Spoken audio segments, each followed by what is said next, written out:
10 years ago today, our next guest experienced the unimaginable pain of losing his child. Ray Tranchen's 16-year-old daughter, Tessa, was killed by an illegal immigrant with a rap sheet. Alfredo Ramos was driving drunk when he struck and killed Tessa and her friend, Allison. His blood alcohol level 3 times the legal limit.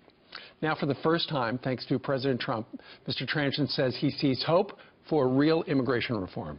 Angel father, Ray Tranchen, joins us this morning from Virginia Beach, Virginia. Good morning to you, Ray.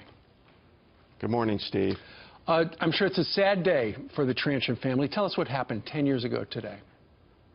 Yeah, 10 years ago today, Tessa and her friend Allie Kuhnhart were driving to a Wawa just to get a pack of gum on Virginia Beach Boulevard in Virginia Beach. About a block away, there's a stoplight, and I can imagine they were just sitting there waiting for the light to change and talking about boys, probably laughing. They were really good friends, and they had great attitudes, and I can just imagine that they were laughing, goofing around. And Alfredo Ramos was driving down Virginia Beach Boulevard over 70 miles an hour with a BAC of .34.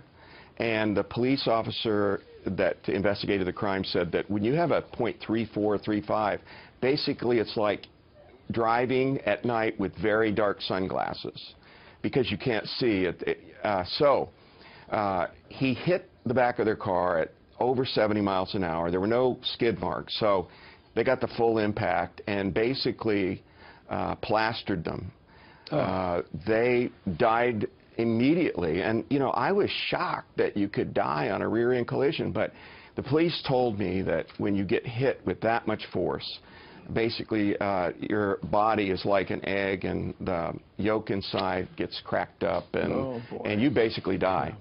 So I went to the crash site. I just couldn't get it, and I asked the police officer, well, where is the other guy? Is he dead? And of course not. And in 90% of these cases, the perpetrator walks away from the crash, right, which is, ironic. Otherwise, there wouldn't be news. It would be a report, and that would be it. But in this case, as usual, he walked away from the crash. Let's talk a little bit about him. He had actually been convicted of 2 different DUIs in 2 other communities. Right. So because he was in the country illegally, he should have been deported, but he was in this country. You have since sued those 2 communities, Chesapeake and Virginia Beach. What happened? Well, I gave them notice to suit because you have to do that or it'll run out of time. Right. And in both cases, they wrote back, their attorneys wrote back, their city attorneys wrote back and said, you know, under this and this law, we are under sovereign immunity, and we're going to reject your ability to sue us. That's right. This has been such a Ray, this has been such a terrible 10 years for your family. Now we understand, and we should point out, you did campaign for Donald Trump. You feel that he's going to put an end to the sanctuary city business where people who have a long criminal record, like this fella, are not able to kill anybody. I think it's his #1 priority. I think that's why he got elected the president. I think enough people see these sanctuary cities as being unsafe. I would say that Virginia Beach was a sanctuary city when they allowed him to drive in their city and arrested him and didn't deport him. This isn't hard. If you're in a city and you pick up a criminal and he doesn't speak English and he's been hauled to jail, it isn't hard to dial the number for ICE and get a background check on the guy and see if they're going to pick him up. Absolutely. That essentially takes you off the sanctuary city list.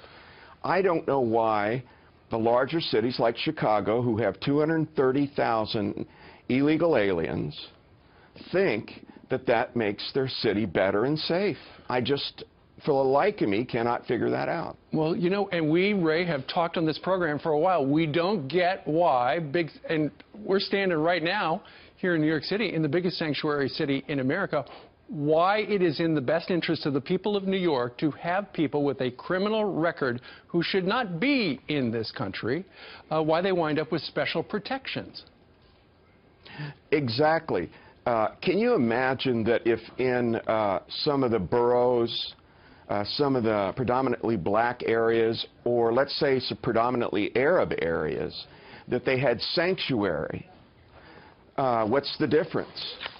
I mean, if they had sanctuary, the Arabs could do their Sharia law. The south of Chicago, there were 9,000 woundings and 700 to 800 murders. They could, you know, be anonymous. We wouldn't know if they went from city to city whether they committed a murder or not. So it doesn't make sense. Right. It eventually leads to that crazy word called anarchy. Well, let's see what Donald Trump does about sanctuary cities, because we saw Jeff Sessions, the Attorney General, the other day say that they would like to crack down. Let's see what happens. Ray Tranchant. He's going to do it. We know this is going to be a tough day for you. Thank you very much for joining us and telling us your story. Thank you, Steve.